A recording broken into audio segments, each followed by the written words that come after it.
Hey, Jonathan here. In this video, I want to show you how we're using Google Ads, right? And run traffic and make a lot more money using some money and ad spend on Google Ads to make your store profitable for e-commerce, okay? So if you're running e-commerce store, I think this video will definitely help you and give some perspective on what you can actually do with Google Ads, because Google Ad traffic is actually very, very targeted and it's actually really good, especially if you know what you're doing and if your offer is really good, okay? So I just want to show you, like, for example, a very, very fresh ad account, right? For example, this one.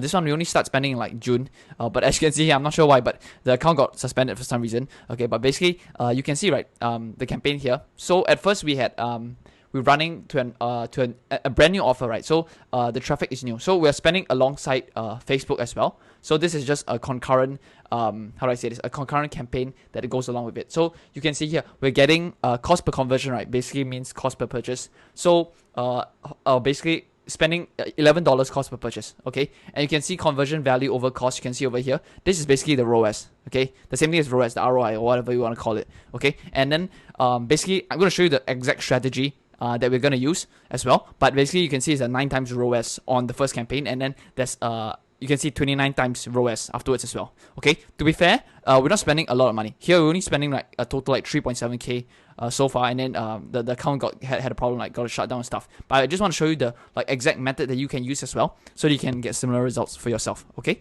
So yeah, I mean, you can see here we're only running Google search at this moment in time. We haven't even run Google Shopping, but that's something you can do as well for yourself, okay? So let me just break it down for you so you know what I'm talking about. I created some slides for you, okay? So Google Ads case study, right? You can see here overall the ROAS is like 10. It's like 10, which is crazy because you will never get these type of numbers on Facebook. But fair enough, right? Like on Facebook, you also can't you can scale very, very fast, very hard. Because Google traffic is based on search traffic, so you cannot scale harder than normal as well, if that makes sense. Okay, so let me just show you the case study. Okay, so Google traffic, as I said before, is very extremely targeted traffic, and basically when you're running Facebook and Google, right, Google is generally much more stable than Facebook. That's kind of why I like Google, but you cannot scale very far on cold traffic because Facebook is interruption-based marketing, and whereas Google is like people are searching for it, so you can't force people to search more of your term of your product basically, and so yeah, you can't just get more sales if you wanted to, right? So I can show you here. So the strategy is at first, right, for example, if you're spending like $1,000 on per day on Facebook already, or you are at least selling something on Facebook, this is a very, very fast strategy you can do. You actually can start off with Google search and Google shopping first, and then transition over as well. But I think that'll be a bit slower. If you're actually spending on Facebook already and then you transition to Google alongside it, is actually the results are much faster because there's a lot of data on your pixel already. And so Google's AI will optimize much faster, right? It goes much faster to conversions, okay? If that makes sense. Okay, so you just what I do is I set up a maximize conversions campaign. As you can see here, maximize conversions campaign, and then you run it for $50 per day on Google search or shopping. Okay, in this case I only set up search because the shopping feed was not approved at this point in time, so that's a bit annoying.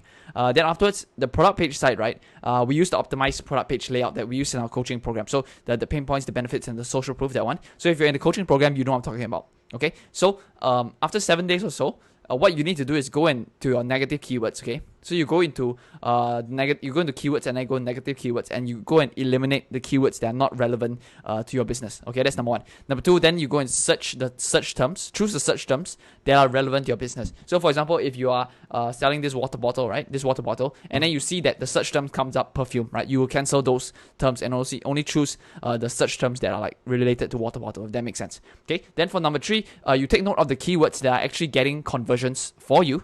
Okay, and then yeah, that's basically it. So this is after 7 days or so, because Google, they optimize much slower than Facebook. So Facebook is probably around a 3 to 4 full day conversion cycle, and then you can see the data. But then for Google, it's a much slower game, and so yeah, you just need longer time to analyze the data. Okay, then afterwards, after you've started a campaign, right, maximize conversions, and then you want to first observe the cost per conversion. So you can see here, right, the cost per conversion here is around $11. So it's stabilizing at $11, getting 296 purchases right here. There are actually a few more, but just Google's pixel didn't track everything, right? So then afterwards, once there's a lot of data come through, then Google's AI, right, it'll transition over.